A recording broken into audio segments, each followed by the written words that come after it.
Good afternoon সবাইকে। আমি Sandipan Sau, স্বপ্নাদেবী college of এডুকেশনে একজন অ্যাসিস্ট্যান্ট প্রফেসর।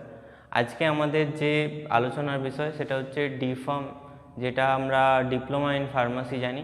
এটা একটা ফার্মাসি কোর্স যেটা 2 বছরের হয়। তো এই 2 বছরের যে ডিগ্রিটার মধ্যে আমরা পড়ি ফার্মাসিউটিক্স, pharmacology, human anatomy and physiology এবং অন্যান্য বায়োলজিক্যাল যে বায়োলজি টাইপ, এমন কেমিস্ট্রির যে সাবজেক্টগুলো পড়ি। তো মেনলি আমাদের ডিপ্লোমা ইন ফার্মাসিতে পড়তে হচ্ছে মেডিসিনের ব্যাপারে, মেডিসিন কিভাবে তৈরি হচ্ছে, মেডিসিন কিভাবে আমাদের সেটা শরীরের মধ্যে এফেক্ট করছে, এবং মেডিসিনের ডোজেস ফর্মগুলো সেটা সলিড কিংবা লিকুইড কিংবা সেমি সলিড হতে পারে। তো মেনলি ডিপ্লোমা ইন ফার্মাসিতে আমরা টোটাল 11টা সাবজেক্ট পড়ি। 11টা সাবজেক্টের মধ্যে তার মধ্যে একটা সাবজেক্ট যেটা হচ্ছে human anatomy and physiology.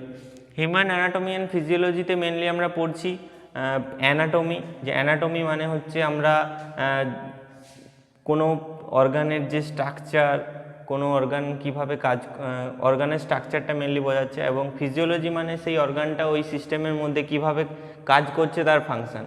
Mainly human anatomy and ফিজিওলজিতে আমরা পুরো বডির মধ্যে বিভিন্ন রকম সিস্টেমসগুলো আমি পড়ব।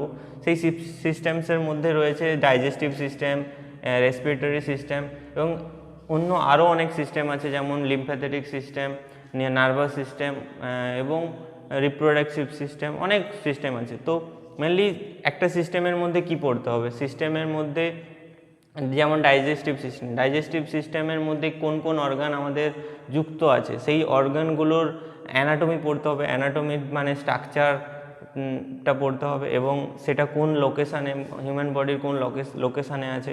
এবং আরেকটা যেটা হচ্ছে ফিজিওলজি মানে যে প্রত্যেকটা অর্গান, শুধু স্ট্রাকচার জানলে হবে না, সেই স্ট্রাকচার মানে সেই অর্গানটা কীভাবে আমাদের বডিতে এফেক্ট করছে সেটার ব্যাপারে জানতে হবে। তো মেনলি পুরো হিউম্যান অ্যানাটমি অ্যান্ড ফিজিওলজিতে আমরা পড়ব আমাদের দেহের বিভিন্ন রকম সিস্টেমসগুলোর ব্যাপারে, এবং সেই সিস্টেমসগুলো আমাদের বডিতে কীভাবে এফেক্ট পড়ছে সেই ব্যাপারে। তো আমরা শুধু হিউম্যান অ্যানাটমি অ্যান্ড ফিজিওলজি একটা সাবজেক্টের ব্যাপারে বললাম। নেক্সট আমরা পরের ভিডিওতে অন্যান্য সাবজেক্টের ব্যাপারে বলবো। ধন্যবাদ।